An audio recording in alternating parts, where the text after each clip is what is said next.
Hello, Mr. DeFranco and the SourceFed crew. I'm filming one review for both of your teams because you watch the same movie, and that'll save me the 10 minutes it'll take to film another review, since I'm going to say the same thing in both of them anyways. Yeah, hi, I'm Ben. This is my review of The Grey, starring Liam Neeson.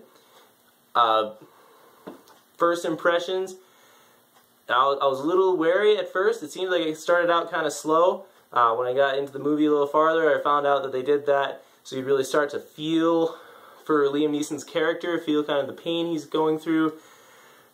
This, for being kind of a jump-startle natural disaster / horror movie, this was a really emotional movie. It really pushed how the characters are feeling, that they have families, they don't want to die, they want to live. They want to live. I liked the movie. I liked it quite a bit. It's not my favorite movie. I would definitely watch it again, though. Probably not going to go buy it, but I'm glad it's on Netflix. I'm glad I've seen it. Yeah, definitely a movie I would watch with a couple friends late on a Friday night and poke them in the ribs just before the wolves jump at them to get them scared twice. Yeah, other thoughts, the cinematography I thought was very good. The acting was all very good, very moving performances. I thought Liam Neeson's character was a little bit too hard cut in the scripting, from kind of what you see near the end of him and this whole thing with the poem that goes through the movie, which was brilliant, by the way.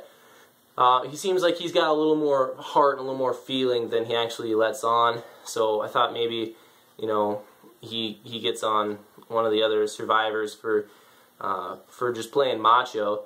And honestly, I thought Liam Neeson was kind of playing macho, or his character was. I don't remember. I think his name was John. Yeah, I loved the cinematography. It's not, I'm in Colorado, it's not cold here anymore, but I just about went and turned up the thermostat during some of the windy blizzard snow scenes. Just really convincing, just cold to the bone. I used to live in Minnesota, I live in Colorado now, I've been to Canada a few times, and I kind of, maybe not that cold, but I know what 20 and 40 to below zero feels like, and they did a good job for just sitting in your living room to give you this feeling like, the world is ending, it's so cold. Few other thoughts on the story. It was, I thought for the most part it was pretty well written. You're really tracking with the characters. It's very sad. Everyone dies, but they give you enough emotional breaks throughout the movie, with them laughing around different campfires and the other John going crazy and just stabbing the hell out of that wolf. That I think you can really live through it.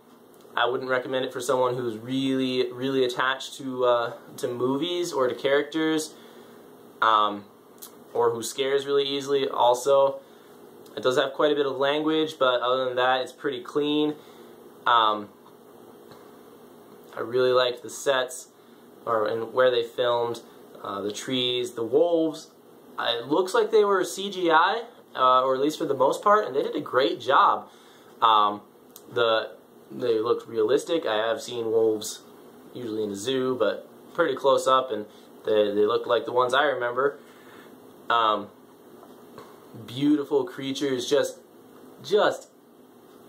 I don't know, they're not evil, but they just are so hell-bent on destroying the team of survivors, and they really got that across through the CGI. Yeah, I loved their little trick with crossing the gorge, having one of the guys jump the thing. That was brilliant. It was probably their best option if that had been a real life scenario. Yeah, it was a little predictable and depressing just with where people died. You could kind of tell when they were going to go and what was going on. That was okay. I think as a whole, because they really were trying to get the movie narrowed down to the one point at the very end, Liam Neeson's got his knife tied on his fist, and he's got broken shot bottles in his other hand. And it's just, the whole thing was supposed to be about the emotional side of survival. Fighting nature, not just nature, but fighting other creatures, fighting the wolves. I did a review last week for SourceFed on Cosmopolis. I said then, I really don't like cliffhanger endings for the most of the time. In this case, I think it fit really well. We don't see whether or not the Alpha or Liam Neeson wins.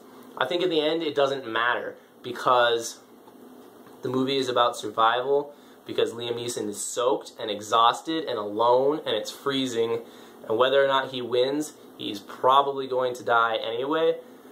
Going out with quoting that poem again, just, I live and die on this day, once more into the fray.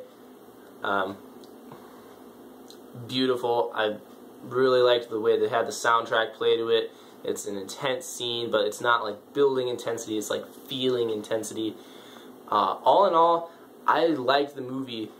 It's not really a style of movie that I super enjoy, so I wouldn't give it a 5-star, but I liked the acting, I liked the soundtrack, the cinematography was beautiful, the storyline was good. I would give it a 4 out of 5, personally, and I would definitely recommend it for people who can handle this kind of just raw intensity.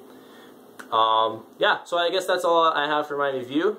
To both SourceFed and Philip DeFranco, I love that you guys are doing this kind of review thing where you get clips from people who watch your shows on with you. It's really exciting. It's so far I've loved watching the other reviewers join you guys, and I really hope you keep doing it for the foreseeable future. Anyway, thanks a bunch. Peace out.